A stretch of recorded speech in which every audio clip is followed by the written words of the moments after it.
Hello everyone, welcome back to my channel. My name is Ricky and this is Ricky Tries. Today I am making another Portuguese dish that is a traditional recipe, and that is Missões de Camarão. It's one of these little babies. This is one of those delicious dishes that has so much flavor in it. It is a little prawn dumpling that is filled with a nice creamy sauce inside that is just an explosion of flavor. And the beauty of this recipe is that you make it once and you can have it in the freezer for months to come. Missões de Camarão is another dish that I grew up with. It's something that's always been around and my mother used to make on occasion. It's one of those dishes that everyone likes, even kids, because it's nice and creamy and full of flavor inside. It is the perfect crispy dumpling. I'm not going to lie, it is quite complex and involves lots of different stages. You need to make sure that you have a lot of time in order to do all the different steps. So today I had a little bit of help from my mum. So you'll probably see her hands tinkering about in this video. She's been very helpful and is the one that has provided me with this recipe. So this is a traditional Portuguese recipe that my mother got from her family.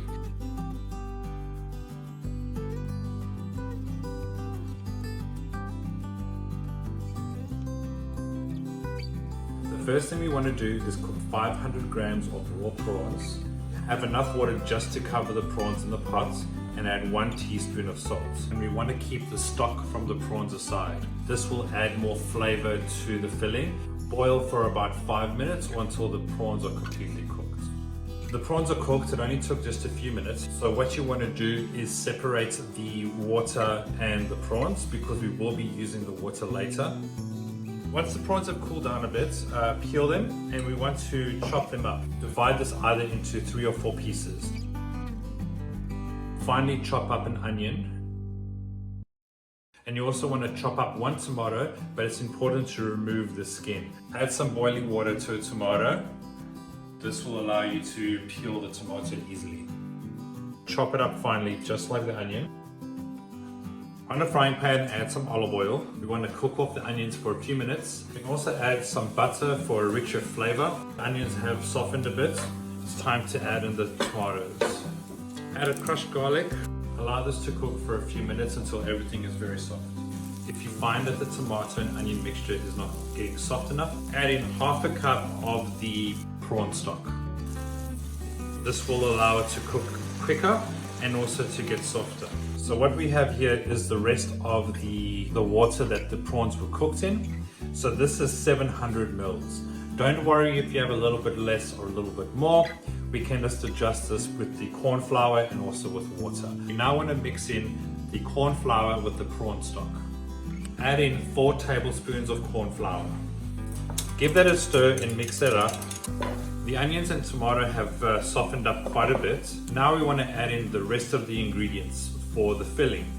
So we have the corn flour and prawn water mixture and have the whole lot.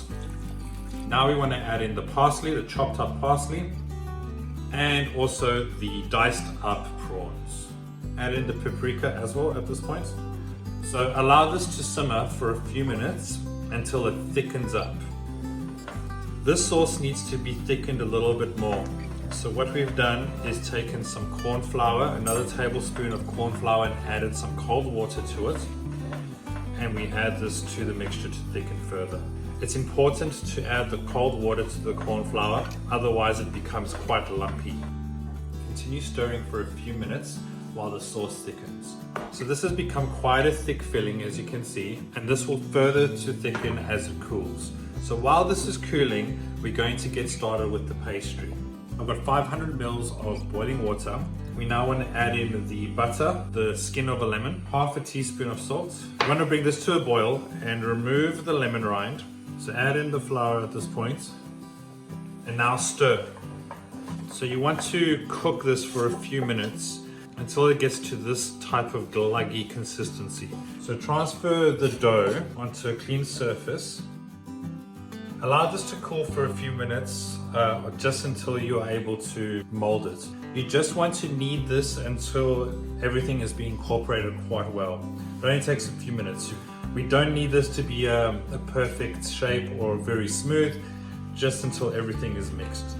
So this over here is perfect, and what we want to do now is allow this to cool. Now we want to get started in molding, and we're just going to take chunks off the dough like this. And we're going to roll this. Make sure that it's quite thin. Get a small portion of the filling. Fold over the pastry, just like this. And get a glass with quite a wide rim and use that as the molding and cutting tool. And then you can squeeze the edges just to ensure that it doesn't pop open while we're frying it. That's the shape that you want for the result. And then with the rest of the pastry, roll it back up, add a dough, and start the process again. And continue this process until you've made as many rissoles as it takes. Get 3 eggs and get about 1 to 2 cups of breadcrumbs. Dip the rissoles into the egg yolk and then into the breadcrumbs. You know, in Portugal, when people make this, they make it a lot and they freeze it and they make it as a meal. They make a salad, they make rice, and they eat it with rice or chips or salad, but they use it as a meal. Some people, but this is good for parties as a snack. We've managed to make 47 rissoles in total. Note, if you have frozen these, do not thaw them when cooking them. Place them directly into the fryer when they are frozen. They will cook absolutely perfectly. We want to deep fry these rissoles, so make sure you get some hot oil and just plonk your rissole in and cook it until golden brown. I'm just going to do 3 at a time in this small little pan. And then halfway through, just make sure you turn them. Have a paper towel ready, just so that the excess oil can be absorbed by the towel.